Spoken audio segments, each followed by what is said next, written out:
वृषभ राशि के दोस्तों, नमस्कार। दोस्तों, अब कुछ कुछ बदलेगा आपके जीवन में। भाग्य बदलता हुआ देख पाएंगे आप, लेकिन इसके लिए आपको अपने शुभ ग्रहों के नियमों का, अनुशासन का पालन जरूर करना पड़ेगा। पूरा समय जाता हुआ दिखाई दे रहा है, उसका अभिवादन करें और अच्छे समय का आप वेलकम करें। नया दौर नए मोड़ पर दिखाई दे रही है अब जिंदगी। दोस्तों, सिर्फ बातों से नहीं, कर्मों से चमकेगा आपका भाग्य। बातें कम, काम ज्यादा। ये फार्मूला, ये नियम आपको अपने जीवन में अपनाकर चलना होगा। इस समय तो जो सोचा भी नहीं था वो हो सकता है आपके जीवन में, आपकी भलाई के लिए, अच्छाई के लिए, चंगाई के लिए। अच्छा ही होगा, जो होगा अच्छा ही होगा। मिल सकती है कष्टों से मुक्ति। बहुत पीड़ा, बहुत कष्ट सहे, उनसे अब मुक्ति पाने का समय है दोस्तों। इच्छाएं पूर्ति वाला समय है, ये समझो बस। इस वर्ष के मात्र 4 महीने बकाया हैं। सितंबर तो गया हाथ से, अक्टूबर, नवंबर, दिसंबर, तो मात्र 3 महीने ही बकाए रहे। 4 भी कहाँ चले गए। सितंबर तो हाथ से चला गया, 3 ही तो रहे। अब मिलेगा मुसीबतों का हल। आपकी सभी परेशानियों का, मुसीबतों का हल मिलता हुआ नजर आ रहा है। नया दौर, नए मोड़ पर जिंदगी आपको दिखाई देगी। वर्षों बाद आप देखेंगे भाग्य में ऐसी चमक। दोस्तों, इसको मैं वैसे ही नहीं कह रहा। ग्रहों के जो प्रभाव हैं, ग्रहों नक्षत्रों के प्रभाव को देखते हुए ही आपको मैं बता रहा हूं। लेकिन इसके लिए भी आपको मेहनत करनी पड़ेगी, प्रयास करने पड़ेगी, कोशिशें आपकी कामयाब रहेंगी, कर्म अच्छे करने पड़ेंगे, तभी ये सब कुछ होगा जो मैंने ऊपर बताया है। अब करना होगा सुखों का हरण करके लाने पड़ेंगे सुख आपको। जिस तरह रावण सीता माता को हरण करके ले गया था, आपको सुखों का हरण करने की जरूरत है। दोस्तों, अब आप अपने ऑफिस में नए कार्य की जिम्मेदारी लेने के लिए तैयार हो जाएं। इन नई जिम्मेदारियों को आप ईमानदारी के साथ निभाएंगे तो लाभ जरूर उठाएंगे। आपको आपके कैरियर ग्रोथ में चांस बन सकते हैं। इस वक्त अगर आपके कैरियर की ग्रोथ बढ़ेगी तो आपकी आर्थिक स्थिति भी बेहतरीन हो सकती है, सुधर सकती है। आने वाला समय आपका काफी बिजी शेड्यूल रहने वाला है, काफी बिजी शेड्यूल रहने वाला साबित हो सकता है। उसके कारण आपको बिजनेस में भी थोड़ी बढ़ोतरी होती हुई दिखाई देगी। पुरानी चल रही पार्टनरशिप में थोड़ा सुधार होता हुआ भी नजर आ रहा है। जरूरत है उसमें सुधार कीजिए तो आप भी जानते हैं, लेकिन अब आप दोनों पार्टनरशिप की तालमेल से ही वो सुधार होगा। अगर इस पार्टनरशिप में दोबारा से इन्वेस्टमेंट करने की जरूरत पड़ रही है तो सोच समझ कर ही इन्वेस्ट करना चाहिए पैसे को, नहीं तो अभी जैसा चल रहा है वैसे चलने दीजिए। सोच समझ कर ही इन्वेस्ट करें, तभी फायदा होगा।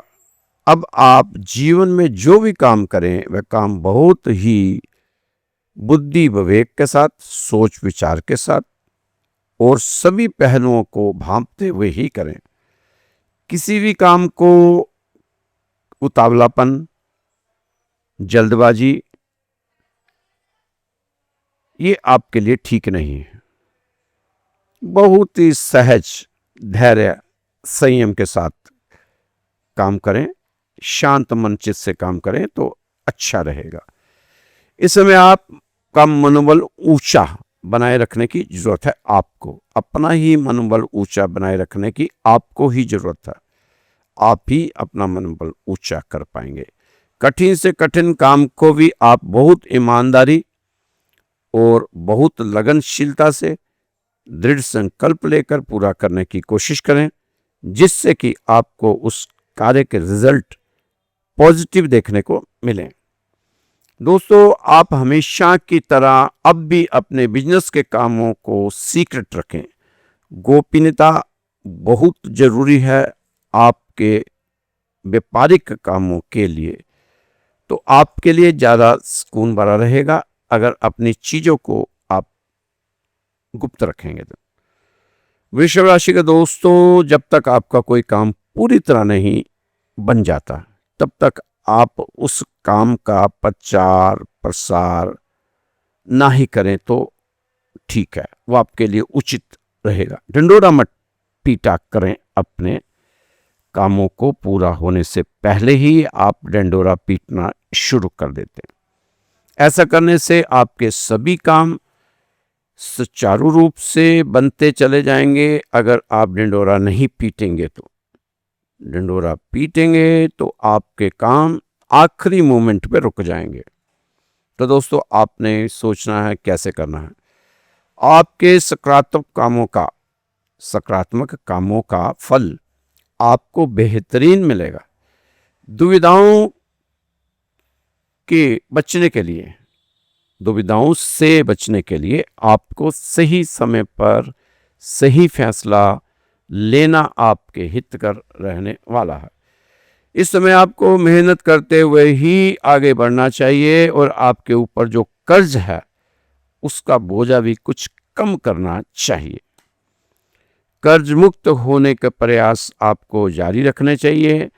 आपका सबसे पहला काम अपने आप को कर्ज मुक्त करने का होना चाहिए। ये संकल्प ले लीजिए कि 2025 में मुझे कर्ज मुक्त होना है। अभी 3 महीने हैं आपके पास। इस समय सफलता आपको निजी तौर पर गले लगाना चाहती है।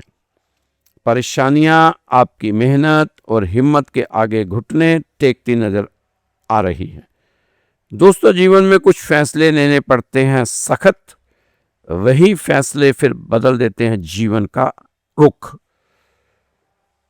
तो सख्त फैसले लेते हुए आप आगे बढ़ते जाएं। दोस्तों, इस समय आप किसी से भी वाद विवाद ना किया करें, तर्क वितर्क ना किया करें। नेगेटिव लोगों से तो दूर ही रहें तो ज़्यादा अच्छा है। गीता में लिखा है, मूर्ख को कभी भी भूल कर ज्ञान नहीं देना चाहिए, क्योंकि वो उनके लिए विष के समान कड़वा होता है।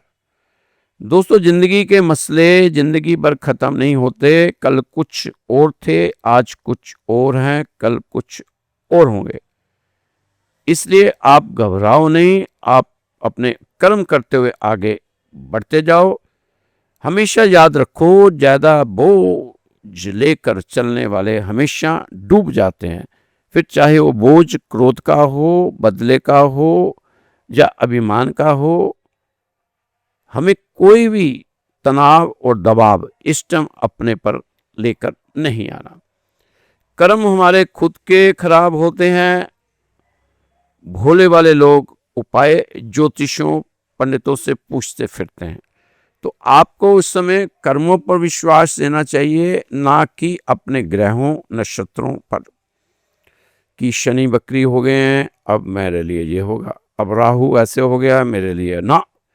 आप तो अपने कर्मों पर विश्वास करके आगे बढ़ते चलें, क्योंकि कर्म ही आपको वो सब दिला सकते हैं जो आप पीछे छोड़ के आए हैं। वृषभ राशि वालों, पीठ पीछे कौन क्या कहता है आपको कोई फर्क नहीं पड़ना चाहिए।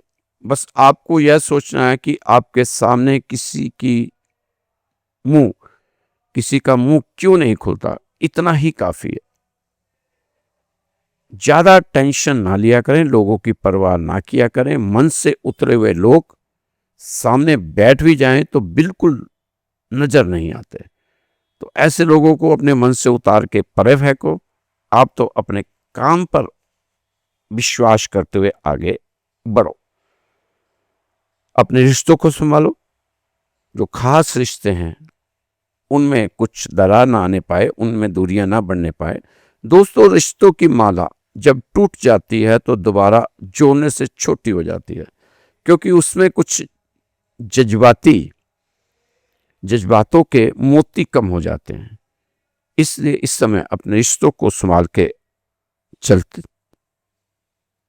खास तौर पर दाम्पत्य जीवन को संभालना इस समय बहुत जरूरी है। छोटी मोटी बातों को नजरअंदाज किया करें। एक दूसरों को मान सम्मान दें, इज्जत दें। अहम को बीच में बिल्कुल ना आने दें। दोस्तों, समस्या इतनी ताकतवर नहीं हो सकती जितना आप इन्हें मान लेते हैं। कभी सुना है कि अंधेरे ने सुबह ना होने दी हो? तो इसलिए छोटी मोटी समस्याओं को तो आप ज्यादा महत्व मत दिया करो। अपने आप को कामयाबी की ओर लेकर जाना चाहते हैं तो अपने पर विश्वास करो। आंखें मूंद पर किसी पर विश्वास ना करो। अगर आप राजा बनने के लिए तैयार हैं, राजा बनने के लिए कभी कभी हमें गुलामों की तरह मेहनत करनी पड़ती है, ये समझ लेना। और आप अकेले नहीं हैं। इस समय अपने आप को अकेला ना समझा करें। कभी कभी आप बेचैन हो जाते हैं, बेवजह से चिंतित हो जाते हैं कि मैं अकेला हूं, मैं क्या करूंगा, कैसे करूंगा। परेशान ना हुआ करें, भगवान पर भरोसा रखा करें। भगवान आपका साथ दे रहा है, अदृश्य शक्तियां आपका साथ दे रही हैं। दोस्तों, किसने कहा है आप अकेले हो? आईने में जाकर देखना। दुनिया का सबसे साहसी, आपकी परवाह करने वाला, आपके दुखों को अपना मानने वाला, आपका सच्चा हमदर्द, सबसे ताकतवर इंसान खड़ा मिलेगा आपके सामने। जब भी आप चाहोगे वह मौजूद होगा। एक बार आईने के सामने खड़े होकर आप देख लेना। आपको वो आपका साथी हमेशा तत्पर मिलेगा आपके लिए। दोस्तों, जब तक आपके अंदर डिसिप्लिन नहीं आएगा तब तक आपके सामने रिजल्ट भी नहीं आएगा। ये बांध लेना, अपने दिमाग में इस बात को रख लेना। अपने आज की देखभाल, अपने आज को देखकर मत घबराना, मत हारना, मत थमना, मत रुकना, मत भागना। आप कल क्या बनोगे उसका अंदाजा आपको भी नहीं पता। दोस्तों, सब जागते रहे, आप सोते रहे, किस्मत को थमे रोते रहे, कोई साथ नहीं चलने वाला। जो पास था आपके यूं ही सब खोता रहा। अगर जीवन में सफलता प्राप्त करनी है तो जो हो चुका उससे भूल जाओ। अतीत को बार बार कुरेदने से आप बेवजह से चिंतित परेशान होंगे। अतीत को भूल जाओ। इस समय तो आप मेहनत करो, प्रयास करो, अपनी मेहनत पर विश्वास करो। किस्मत की आजमाइश तो जुए में होती है। किस्मत के भरोसे ना बैठो दोस्तों। पहले मेहनत करो, पहले मेहनत आएगी, उसके बाद किस्मत आएगी। मेहनत से ही आप अपनी किस्मत को चमका सकते हैं। बहुत सारे अवसर जब आपके सामने हो, उन अवसरों के मध्य संघर्ष भी स्पष्ट नजर आ रहा हो तो व्यक्ति कैसे चले, किस तरह से अपनी कदम ताल को आगे बढ़ाए, यह आपको प्रभु की कृपा से ही मालूम होगा। इसलिए आपको अपने आप को प्रभु की रजा में रखते हुए ही सभी कर्मों को करना चाहिए, क्योंकि प्रभु की रजा में रहेंगे तो आप सब कुछ पालेंगे। दोस्तों, कल जब ये लम्हा याद आएगा तो फक्र से कहूंगा मैं अकेला खड़ा था। कल नाज होगा मुझे खुद पर, कैसे मैं जिंदगी से खुद लड़ा था। गलती मेरी थी जो टूटे को सहारा दिया, अफसोस उसने जुड़ने के बाद मुझे किनारा किया। मौत के समय तुम्हारी कोई नहीं सुनेगा, कर्म की गति ही तय करेगी तुम्हें किस ओर घसीटा जाएगा। उचित समय पर पिए गए कड़वे घूंट सदैव जीवन मीठा कर दिया करते हैं।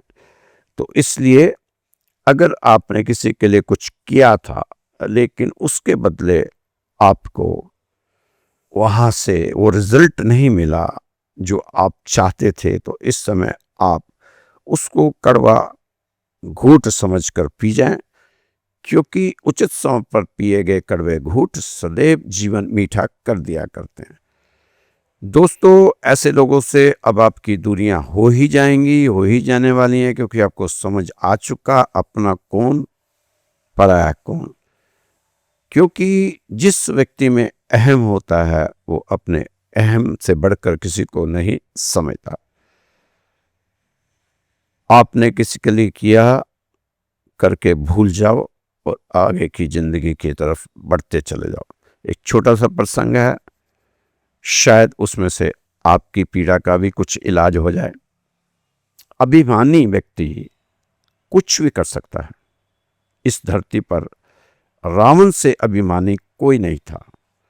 जब उसने सभी ग्रहों को, सभी ऋतुओं को देवताओं से जीतने के बाद, वरुण को, इंद्र को, सभी को जीतने के बाद एक दिन सिंहासन पर बैठा मनन कर रहा था कि अब मुझे क्या काम करना चाहिए, मेरे करने को तो कुछ रहा ही नहीं।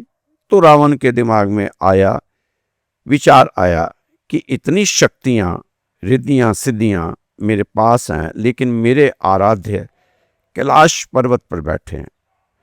क्यों ना मैं भगवान को कैलाश पर्वत सहित जहां उठा लाता हूं।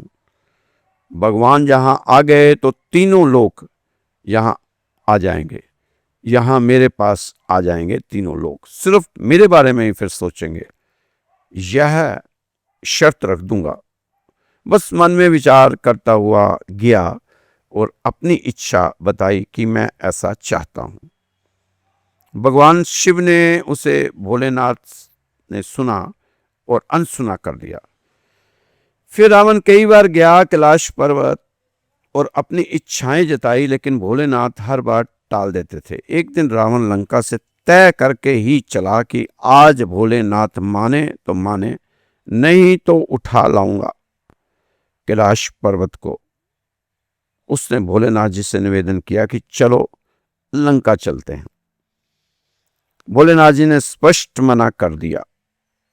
रावण तो अभिमानी, ना तो सुनने की आदत, ना मानने की आदत, बस किया क्या,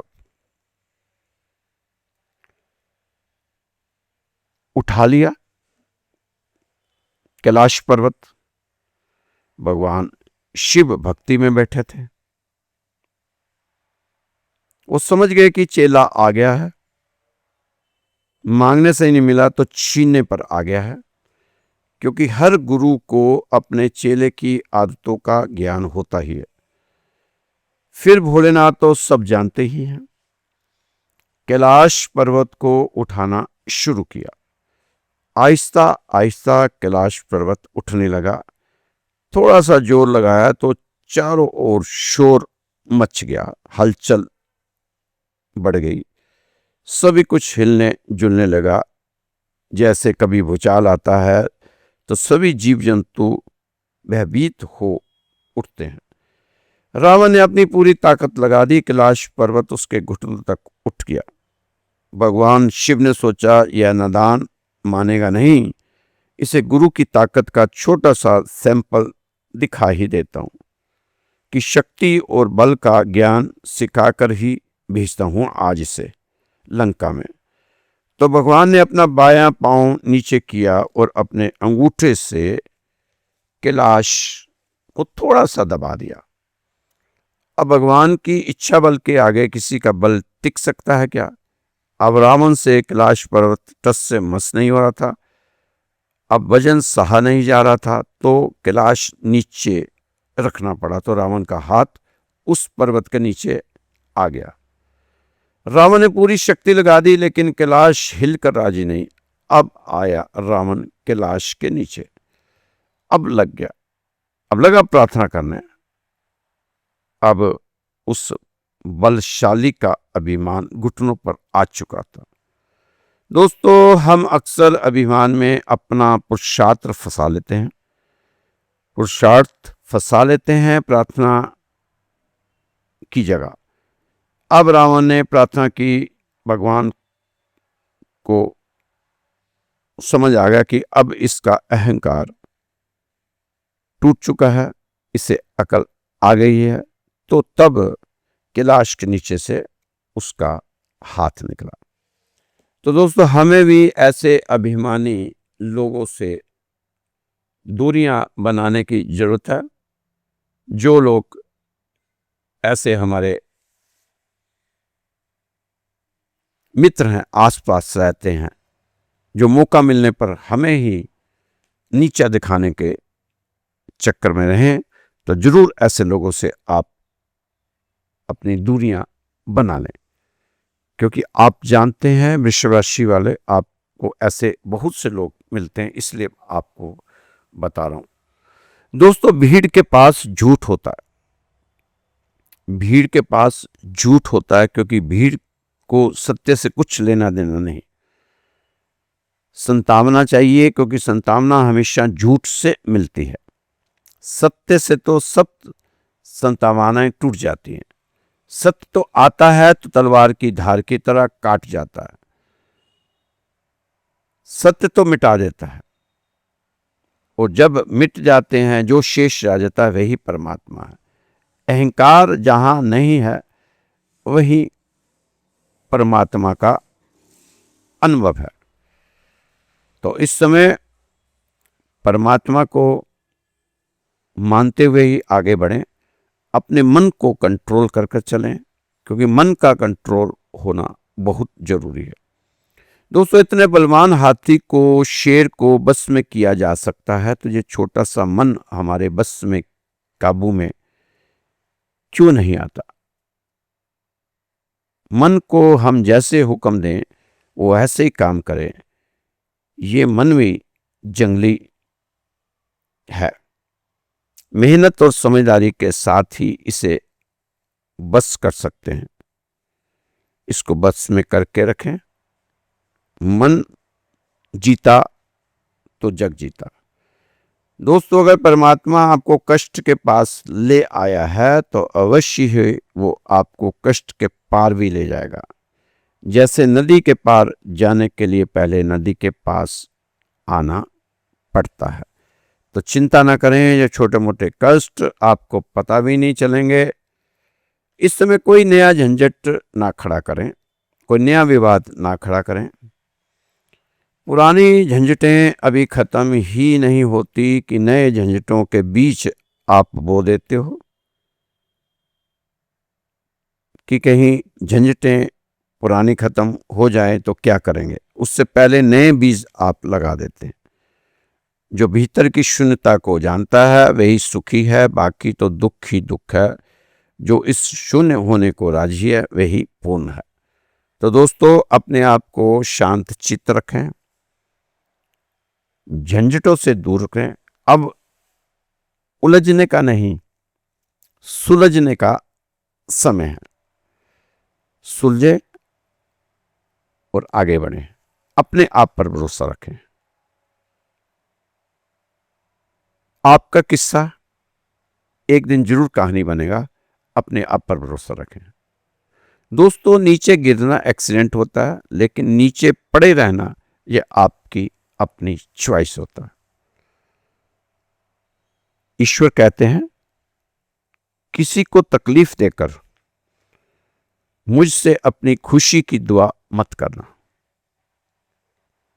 लेकिन अगर किसी की एक पल की भी खुशी दो तो अपनी तकलीफ की फिर फिक्र मत करना। उसके लिए मैं हाजिर हूं, मैं खड़ा हूं।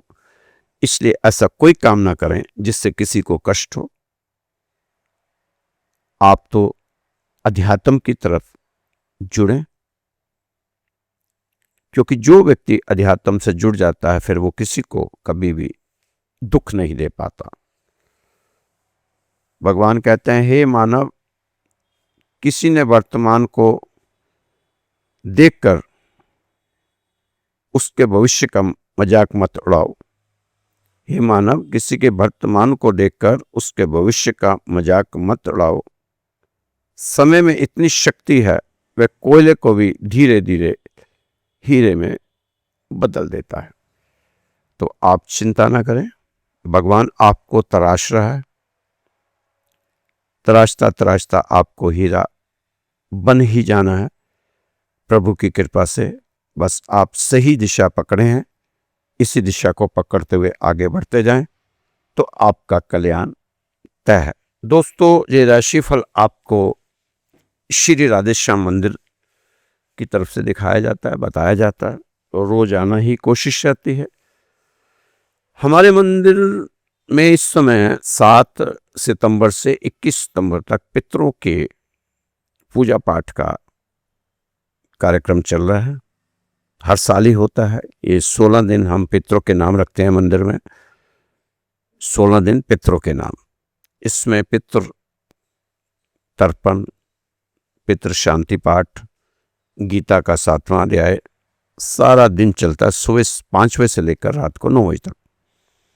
तो अगर आप चाहते हैं कि आपके पितर आपसे नाराज हैं या पितरों की आत्मा की शांति के लिए पूजा पाठ करवाना चाहते हैं, तो आपने करना क्या है, अपना नाम, अपना गोत्र और स्थान, और साथ में जिन पितरों के लिए आप तर्पण करवाना चाहते हैं, उनकी आत्मा के लिए शांति पाठ कराना चाहते हैं, उनके नाम हमें लिखकर मेरे व्हाट्सएप नंबर पर भेज दें। उनके लिए पंडित जी पूजा करेंगे मंत्रों द्वारा। उनके लिए गीता का 7वें अध्याय का पाठ भी होगा। ये सारा कुछ फ्री में है, कोई भी आपके लिए शुल्क नहीं है, कोई छुपा हुआ शुल्क नहीं है, कोई आपने सामग्री के लिए पैसा नहीं भेजना। आपने तो सिर्फ नाम भेजने हैं, बाकी काम पंडित जी का है, वो करेंगे मंदिर में बैठकर। 3 जगह ही माना गया है पवित्र, एक मंदिर, एक गंगा का किनारा और एक गौशाला। तो आपके पितरों के लिए श्री राधेश्याम मंदिर में शांति पाठ किया जाएगा। अगर आप शामिल करना चाहते हैं उस शांति पाठ में अपने पितरों को, तो आप जरूर हमसे संपर्क करें। मेरा व्हाट्सएप नंबर है 9315336907। ये मेरा व्हाट्सएप नंबर है। इस नंबर पर आप मुझसे संपर्क कर सकते हैं, नाम भेज सकते हैं, व्हाट्सएप कॉल करके बात कर सकते हैं। कुछ भी आपने जानकारी चाहिए आपको, नंबर नोट कर लीजिए 9315336907 931-533-6907। तो दोस्तों, खुश रहो, मस्त रहो, स्वस्थ रहो, व्यस्त रहो। कल फिर मिलेंगे आपकी राशि के साथ। जय श्री कृष्णा, जय श्री राधे राधे।